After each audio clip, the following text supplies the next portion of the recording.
The metaverse has exploded into the mainstream over the last 12 months. We believe the metaverse will be the successor to the mobile internet. They're in the metaverse. What the heck is the metaverse anyway?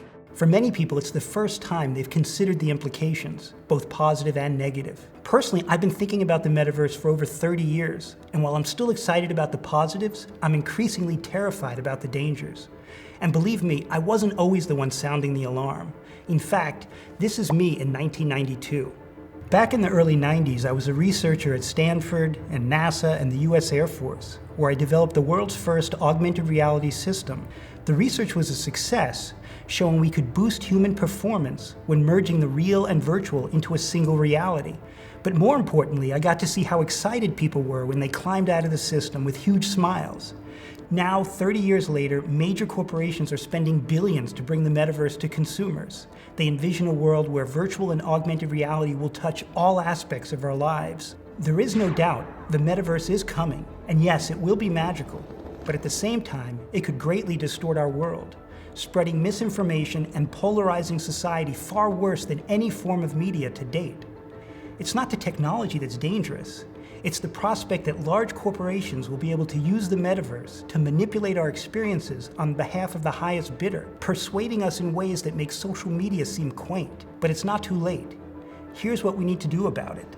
This is The Classroom from More Perfect Union. Have these people all lost touch with reality? In a way, yes. This is virtual reality. First, let's talk about what the metaverse is.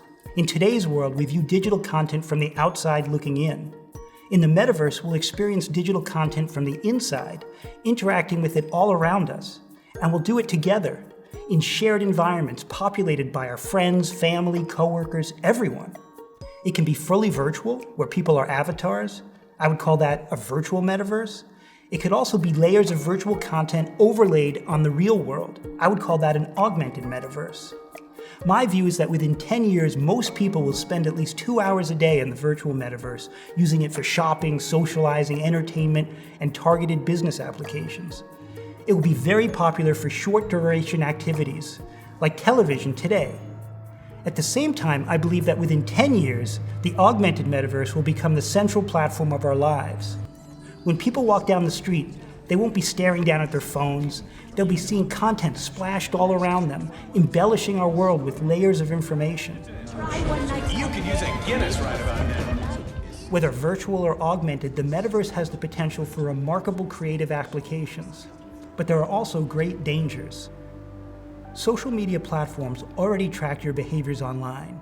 In the metaverse, they'll track much, much more. Where you go, what you do, who you're with, where you look, even how long your gaze lingers. The platforms will even monitor your facial expressions and vocal inflections and vital signs.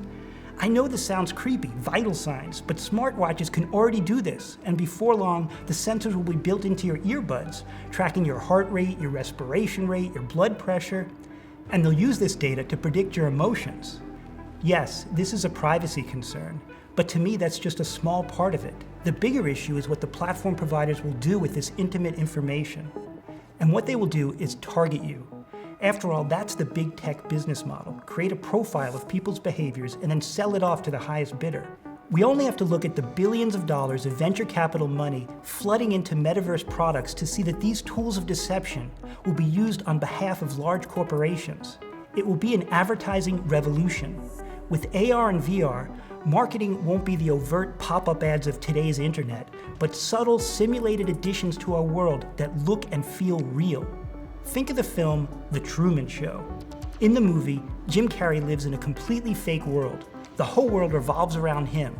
Within the world of The Truman Show, advertising is presented as just another naturally occurring part of the reality. All natural cocoa beans from the upper slopes of Mountain Nicaragua, no artificial sweeteners. What the hell are you talking about? The metaverse will trap all of us within our own unique Truman Show, with platform providers pulling the strings, crafting experiences all around us on behalf of paying advertisers. Imagine that you're walking down the street in a metaverse, and maybe you see people walking the other way drinking a particular brand of energy drink. And eventually you start to think, wow, that brand is really popular. What you don't realize is that whole experience was manufactured on behalf of a paying advertiser and targeted specifically at you. In other words, you form ideas about your world about your community, without realizing that most people are not seeing what you're seeing. It was just designed for you. And it doesn't need to be something benign like energy drinks. It could be political messaging or misinformation. For that, let's consider another 90s blockbuster about the nature of reality, The Matrix. In that film, there are computer programs who move in and out of the world as agents of the Matrix. They look like humans, sound like humans, and move through the world like any other human. Similarly, the metaverse will be populated with AI avatars that engage you in promotional conversation, and you may not even realize that they're not real people. Some people think, oh, I'll be able to tell the difference, I'm not stupid. Well, take a look at the following faces here. Which of these images do you think are real human beings and which are computer-generated faces? I'll wait for your answer. Okay, think you got it? Well, the fact is, all of these faces are computer-generated. A study this year from Lancaster University found that most people are not able to distinguish between computer-generated faces and human faces.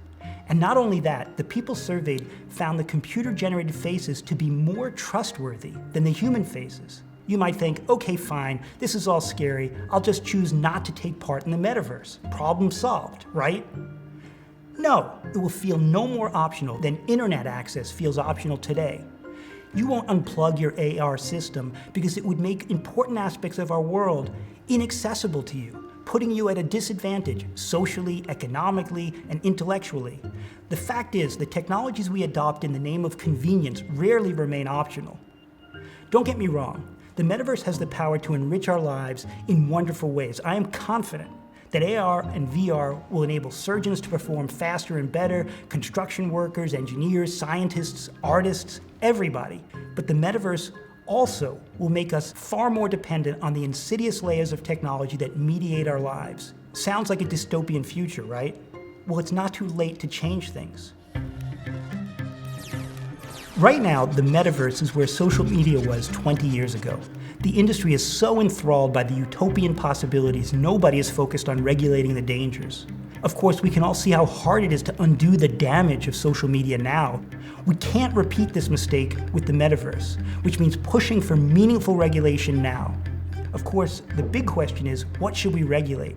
I believe we should focus on metaverse platforms. That's because they are uniquely positioned to A, monitor user behaviors at profoundly intimate levels, and B, manipulate our experiences in extremely persuasive ways. First, let's talk about limiting how they monitor us. The metaverse platforms need to be able to track what you're doing, where you're going, and what you're looking at in order to simulate the virtual world around you. But they don't need to store this information and build personal profiles of your behavior over time.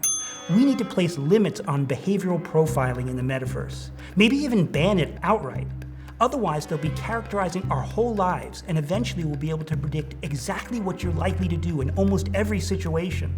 The platforms will eventually track your facial expressions, your vocal inflections, your posture and gait, all with the goal of assessing your emotional state. They shouldn't be allowed to perform emotional profiling over time. If they can profile your emotional reactions day after day, they will be able to characterize how you will react in a wide range of situations. That data could be used to persuade and manipulate consumers more effectively than any form of media to date. Finally, platforms will push to monitor vital signs. They should not be allowed to store this type of data for anything other than health and wellness applications, certainly not to characterize your reactions to advertisements. Now let's turn to manipulation. We need to regulate advertising in the metaverse, requiring transparency, so consumers can tell the difference between a virtual product placement that is put there specifically to target you and everything else in your world. The same concerns extend to AI avatars that will engage us in promotional conversation. Platforms should be required to make AI avatars look different and sound different and act different than other people. And consumers should be able to see who paid for each promotional conversation and what was their specific agenda.